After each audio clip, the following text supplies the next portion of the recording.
Merci pour l'œuvre du Seigneur et pour la parole de Dieu qui sera apportée ce soir. Gloire à Dieu. Un mot de Dieu pour chacun d'entre nous. Nous avons besoin d'un mot du Seigneur. Nous avons besoin que la parole de Dieu nous parle. Alléluia. Paul déclare ces paroles. Il dit: je tiens mon corps assujetti. Alléluia. Je veux que mon corps soit à l'écoute de la parole de Dieu et que mon esprit et mon âme se nourrissent de la parole de Dieu. Et ce soir, nous n'avons rien d'autre besoin d'entendre, dit Paul, que Jésus-Christ crucifié pour nous. Alléluia.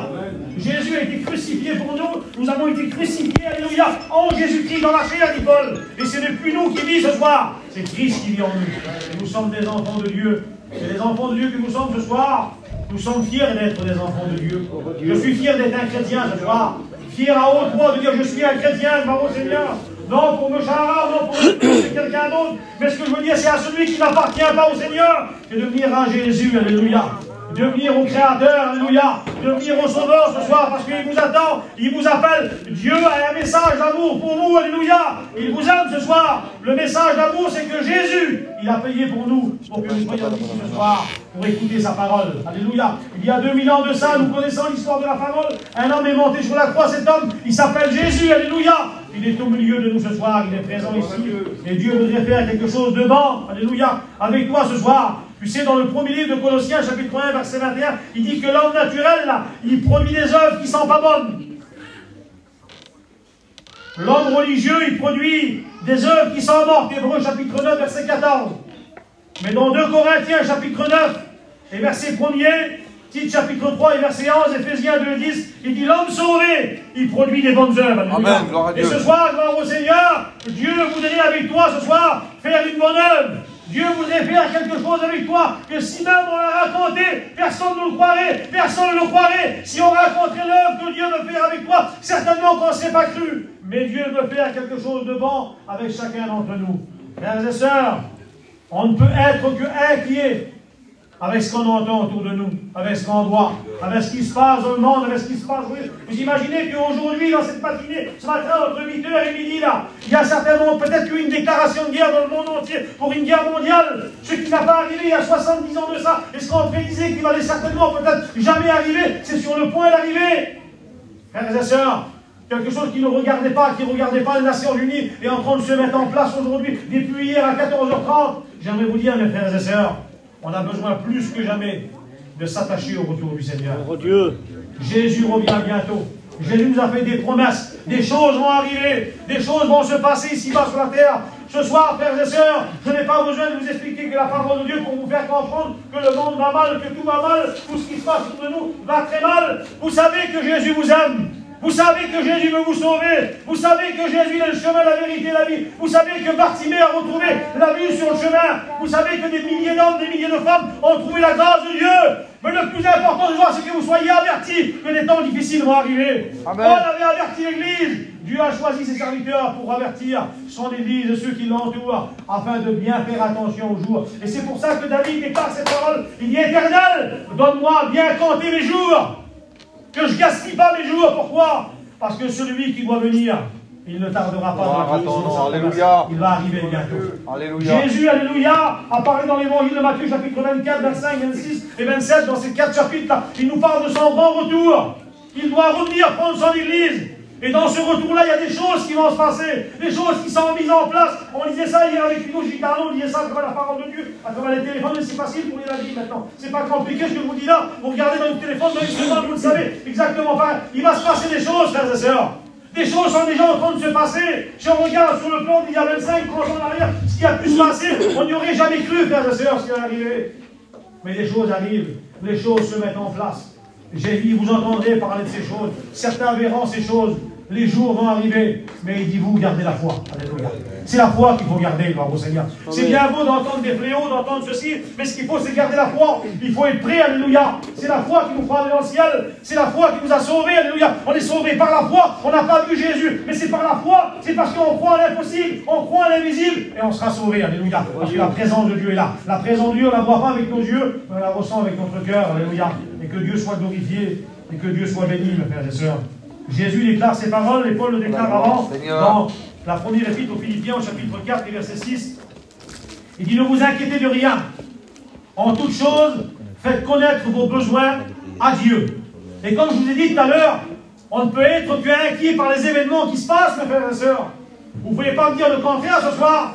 Dans le monde, tout va très mal. Ça allait mal, vous avez rappelé il y a 2 ans, on parlait du Covid-19. Les gars, ça n'intéresse même plus, ça.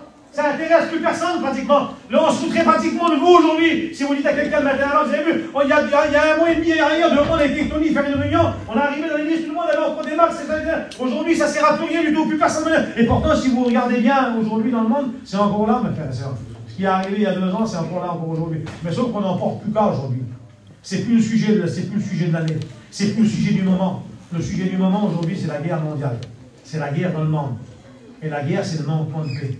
La guerre, c'est la séparation de Dieu avec les hommes. Vous savez pourquoi? Parce que les hommes vont tout mettre en place pour empêcher que la parole de Dieu soit prêchée. N'oubliez pas, mes frères et sœurs, que c'est des hommes qui vont être établis par l'ennemi, par le diable. L'Antichrist va faire lever des hommes avec lui lui-même. Et ainsi, la parole de Dieu, il fera tout son possible pour qu'elle ne soit pas prêchée. Mais gloire soit rendue à Dieu.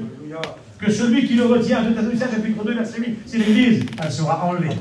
Amen. Et Paul déclare dans 1 Corinthiens chapitre 15, verset 51, et au premier chapitre de son verset, il dit, frères et sœurs, je vous annonce un mystère. Alléluia. Nous ne mourrons pas tous, gloire au Seigneur, mais nous serons changés. Alléluia.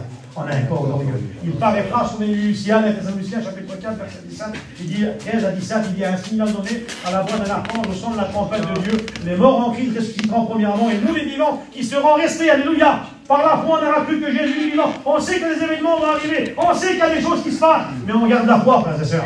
On travaille pour Jésus. Alléluia. Demain, si Dieu tarde à venir, si on est encore vivant, on va faire des baptêmes. Et on espère en faire encore. Notre espérance, alléluia, nous fait croire, alléluia, aux bonnes choses de Dieu. Alléluia. Parce que Jésus doit revenir bientôt. Le Seigneur va revenir prendre son église. Gloire au Seigneur. Il dit, Annie, tout à l'heure, je suis perturbé dans mon message pour vous prêcher la parole de Dieu ce soir. Je dois prêcher la parole de Dieu en plus avec MC dimanche. Je vais préparer une note pour un frère qui est arrivé, qui avait besoin de la parole de Dieu. Et puis les événements de la semaine, les mauvaises nouvelles, les mauvaises compréhensions, c'est pas toujours facile. Mais néanmoins, la parole de Dieu, c'est elle qui nous guide. C'est elle qui nous accompagne. Gloire au Seigneur Jésus. Vous savez, regardez cette estrade est très belle. Et puis il est très beau, le bateau est très beau là. La salle est très belle, elle sera encore plus belle dans les jours à venir. Mais s'il n'y a personne dans la salle, s'il n'y a personne dans la salle, qu'est-ce qu'on a à foutre de la salle, nous? Excusez-moi, nous, les démarrons, les gitans, des gens du voyage, vous voulez, on s'en fout de la salle, nous, c'est pas ça qui nous importe. Et ce qui nous importe, c'est que les âmes soient sauvées. C'est que les gens viennent au salut, là, au Seigneur. Il y a beau avoir les plus beaux panneaux, les plus belles lumières, là, mais s'il n'y a personne dans l'église, là, s'il n'y a personne qui vient à la réunion, ça va servir à quoi, tu vas voir? Ça ne servira à rien. Quand le Seigneur il reviendra, les murs resteront là. Les chaises, ils resteront là, la table, le pépite, même s'il est beau. C'est pour moi, c'est le plus beau du monde, le pépite, là. Il n'y en a pas pour moi, c'est le plus beau du monde qui a été fait. Jamais personne n'en a fait un comme ça. C'est le plus beau du monde. Et puis, je suis fier de le dire, je veux qu'aucune église au monde en ait un, c'est tout qu'il en a un. Tous les frères qui me défendent, qui parlent de qui vous donnerez 100 000 euros, je ne crois pas qu'on voudra vous envoyer quelques bilous, sinon on passe un.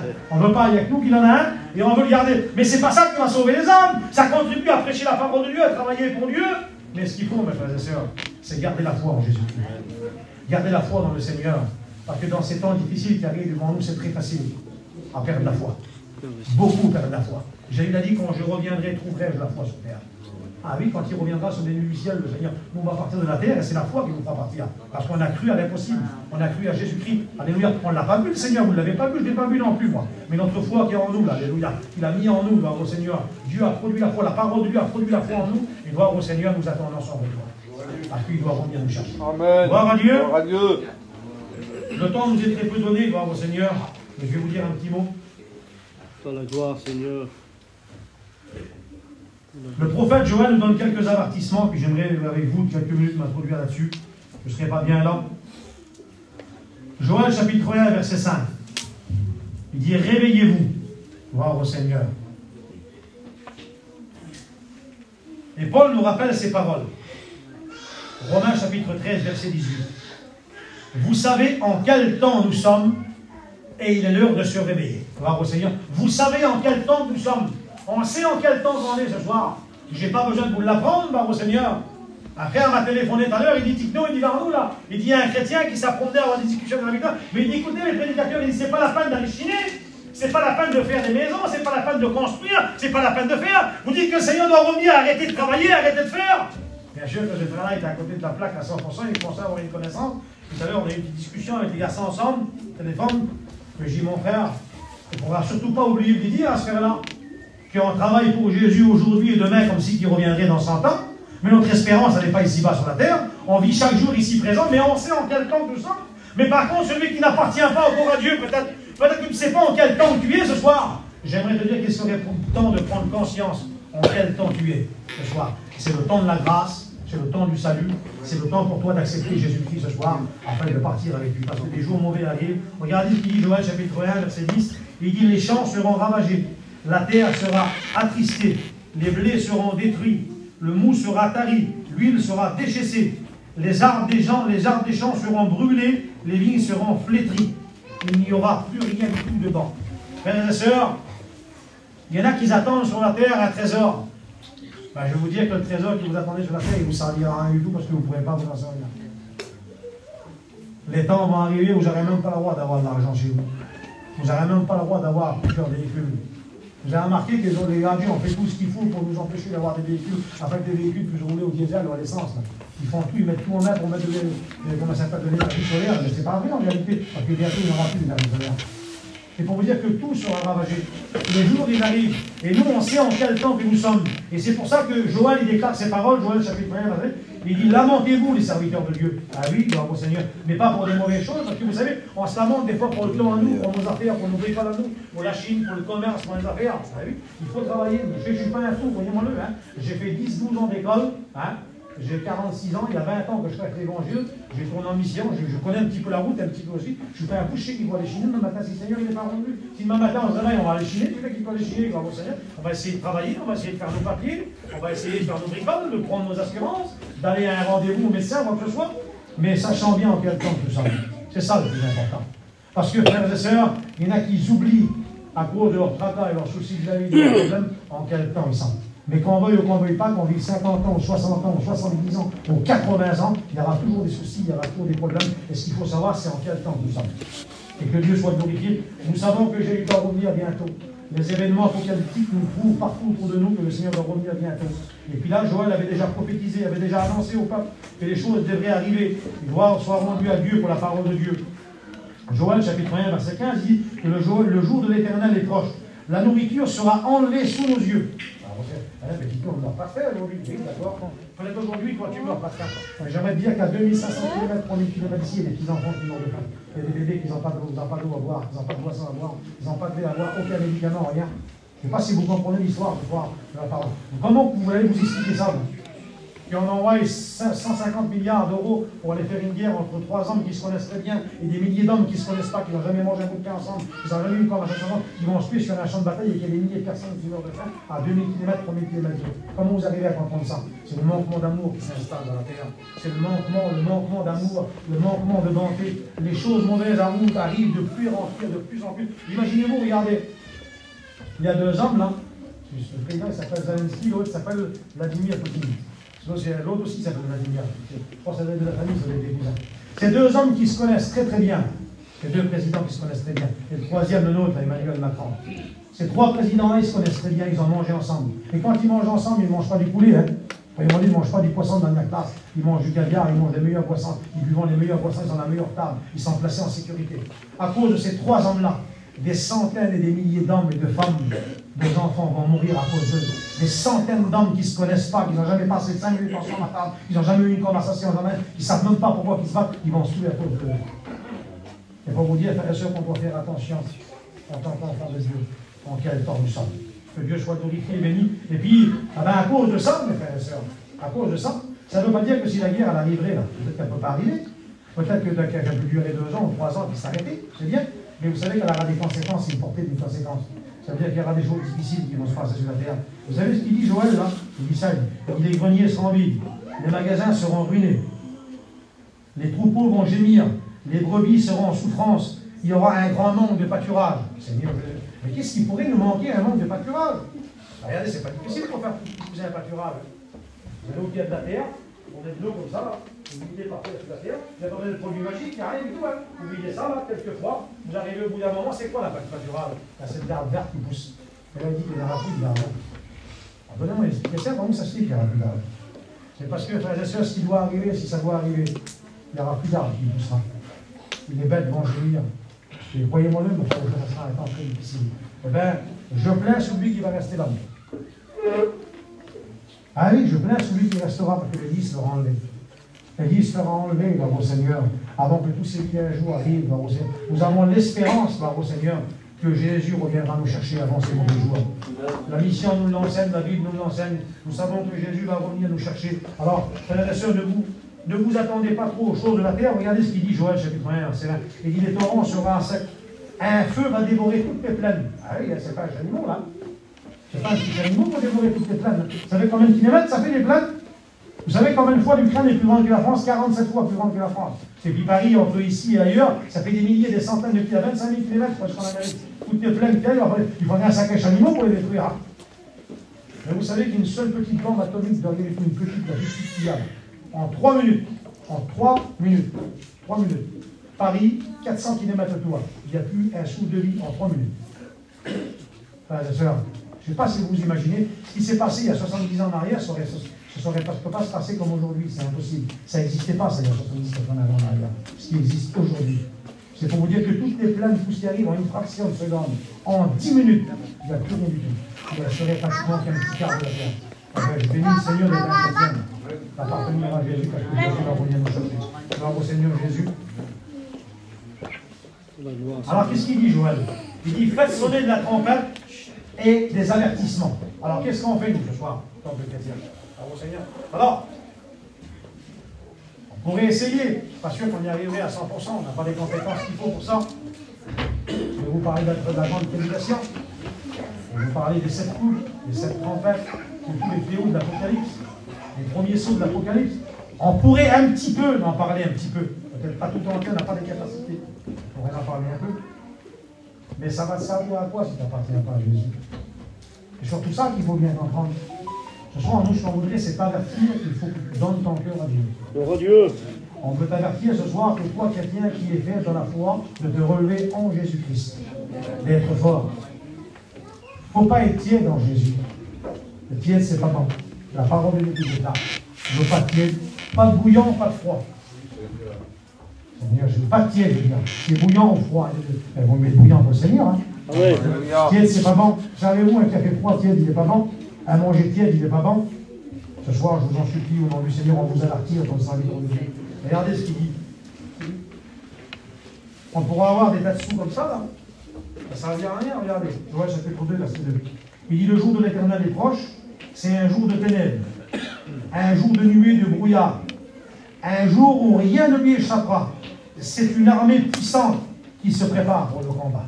Seigneur Jésus, mais la question que je voudrais te poser ce soir, la question que je voudrais te poser, c'est où est-ce que tu en es avec Dieu?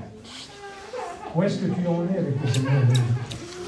Où est-ce que tu en es avec le Seigneur? Parce que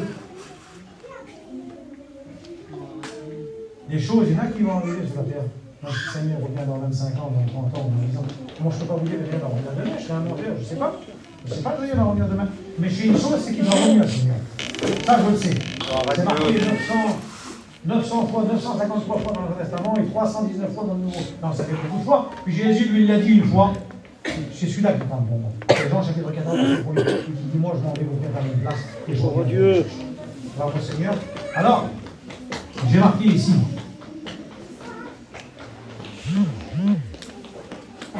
Pourquoi que l'Église attend le Seigneur?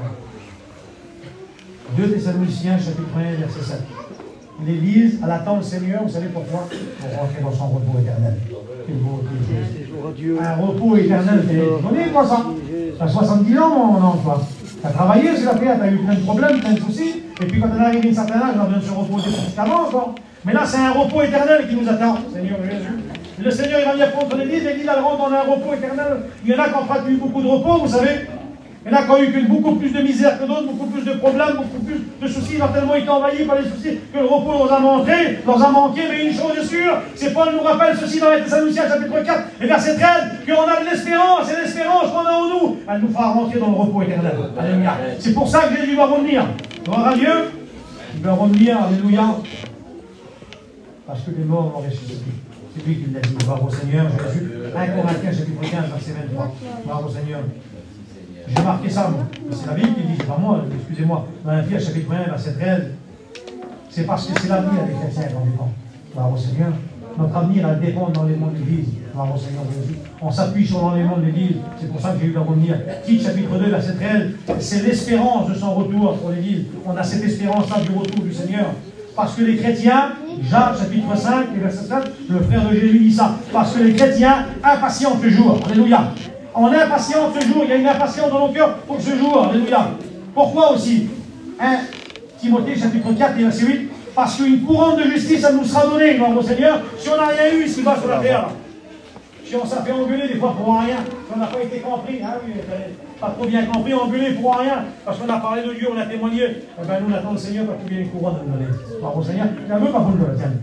Moi je la veux ma couronne, gloire au Seigneur, et je ferai tout ce qui est en mon pouvoir pour obtenir cette couronne, de marcher chaque jour du mieux que je peux pour Jésus, gloire au Seigneur. Vous savez, il y en a qui disent ça, des fois je suis 2 minutes là-dessus. Hein, t'as vu comment c'est pas facile, hein? C'est pas facile d'être chrétien. Il n'y a pas trop de monde qui nous encourage, on n'est pas trop encouragé. Eh oui, bien sûr.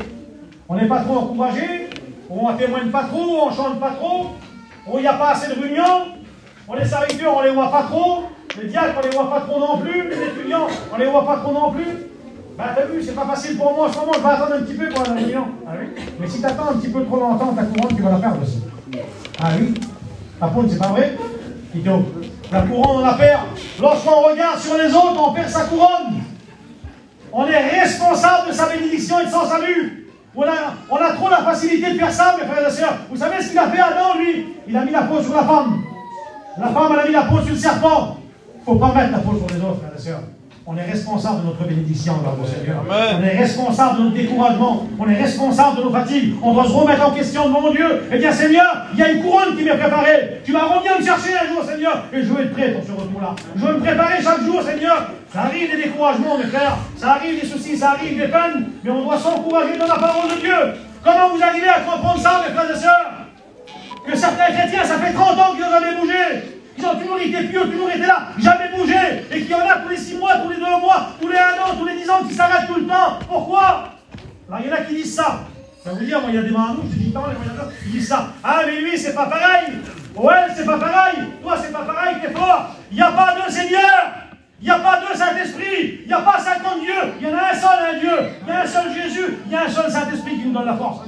C'est le même pour tout le monde. La présence de Dieu, il n'y a pas 50, il n'y en a qu'une seule, c'est la présence de Dieu. La présence de Dieu, si elle peut venir à moi, elle peut venir à Mouton, elle peut venir à des femmes au fond, elle peut venir à la jeune fille, le jeune garçon. Il suffit de le vouloir, mes frères. Dieu n'a pas choisi un nombre de personnes spéciales. Il n'y a pas de chrétiens spécial.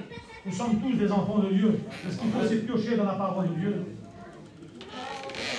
Il faut être comme Anne dans le temple. Elle a été capable de se mettre à genoux et de prier, sans regarder aux autres. Vous croyez que cette femme-là n'a pas été méprisée? Vous croyez que des fois dans sa famille, elle n'a pas été méprisée? Ou le serviteur qui était là, il l'avait négligé. Il avait eu une femme saoule, une femme d'un mauvais comportement. Il savait tremper. Dieu l'a repris, Dieu l'a remis à sa place. Il lui a fait comprendre que cette femme était une femme de Dieu. On est responsable de sa bénédiction. On est responsable de son salut. On est responsable de sa vie chrétienne. Ce ne sont pas les autres qui sont responsables de notre vie chrétienne. C'est trop facile, mes frères et sœurs, de mettre la faute sur les autres, de mettre la faute sur les enfants, de mettre la faute sur la femme, de mettre la faute sur les serviteurs, de mettre la faute sur l'église, parce qu'on n'est pas béni, parce que ceci ou cela. On est responsable. Et quand on a compris qu'on est responsable de soi-même, de sa bénédiction, eh bien on est présent, on est ici, bravo Seigneur. On est là. Je me rappelle avec fils, on était jeunes garçons, cette époque-là, comme l'église a ouvert, on a cassé les premiers murs là-bas avec Lito. À l'époque de ça, ils ont cassé les murs. Nous, on démarrait pratiquement, moi je démarrais. Frères et sœurs, ça n'aurait fallu qu'on compte sur les hommes. Eh bien, on ne serait pas là aujourd'hui. Hein, fils? On ne serait pas là. On a compté sur Jésus. On a compté sur lui. Amen. On a eu aussi des découragements. On a eu aussi des peines. Et Mignon aussi, je n'ai pas oublié Mignon. Et Mignon aussi, Mignon, il serait là. Papoun aussi, bravo Seigneur. Et puis Fabrice aussi qui était souvent avec nous, puis qui est encore avec nous, bravo Seigneur. C'est ça l'importance, bravo Seigneur. Ça veut dire, mes frères et sœurs, que le Seigneur qui avait à 25 ans en arrière, c'est pour le même Seigneur aujourd'hui. 10 ans après, c'est pour le même Seigneur. 15 ans après, c'est pour le même. 2 ans après, c'est pour le même. C'est nous qui changeons. Il n'y a rien qui vient de Dieu, ça ne vient pas de Dieu. Si on n'est pas béni, ça ne vient pas du Seigneur. Si on est découragé, le découragement, il vient du diable. Il ne vient pas de Dieu. On doit chasser le découragement par la puissance de la parole de Dieu. On a la capacité, l'autorité de le faire parce qu'on est des chrétiens. Et quand on a donné sa vie au Seigneur, même si on n'a pas tout compris, on va comprendre, au Seigneur, avec la puissance de la parole. On doit rester attaché à Jésus-Christ. Et de demander au Seigneur qu'il nous donne la force, qu'il nous encourage. Il est permis de tomber un pied par terre. Ça arrive, on peut tomber par terre. Ça arrive qu'on ait un genou à terre. Mais on doit reconnaître la vie. Je reconnais au Éternel que je suis un pécheur. Je reconnais ce que j'ai commis. Lorsque Nathan vient trouver David, il dit, je reconnais que j'ai commis un grand péché. Je suis le seul responsable. Je suis le seul responsable. Et Dieu, à cet instant-là, dit David, il a fait grâce à David. Dieu peut nous faire grâce, mes frères et sœurs. Parce qu'il nous connaît. Parce qu'il sait comment on se repent. Il connaît notre repentant mieux que personne. Alors, frères et sœurs, ce n'était pas tout à fait le terme de mon message, la sortie là, mais je suis pour laisser dirigé par Dieu, par la puissance de Dieu. Je vais m'arrêter là. Je vais m'arrêter là. Une réunion de prière. Gloire à Dieu. Merci Jésus. Merci pour ta grâce, Seigneur, pour ta bonté. Comptons sur la grâce du Seigneur Jésus. Regardez, il y a 2 ans en arrière, quand on a vu la Covid-19, là. Vous ne vous rappelez pas comment vous étiez fort? Moi, je vais témoigner pour vous ce soir. Je vais témoigner pour moi-même. Chacun restait dans sa camping vers lui ce soir, sans aller faire 10 mètres de l'heure, là, sans aller voir l'autre au bout de la camping là-bas. Et comment qu'on se croyait fort, mon Dieu, vous savez pourquoi? Parce qu'on avait que le petit téléphone et puis la prière dit Seigneur, garde-nous de ce mauvais pas, garde-nous, Seigneur, garde ma vie, garde mes enfants. On avait tellement une crainte qu'on regardait que le téléphone et qu'on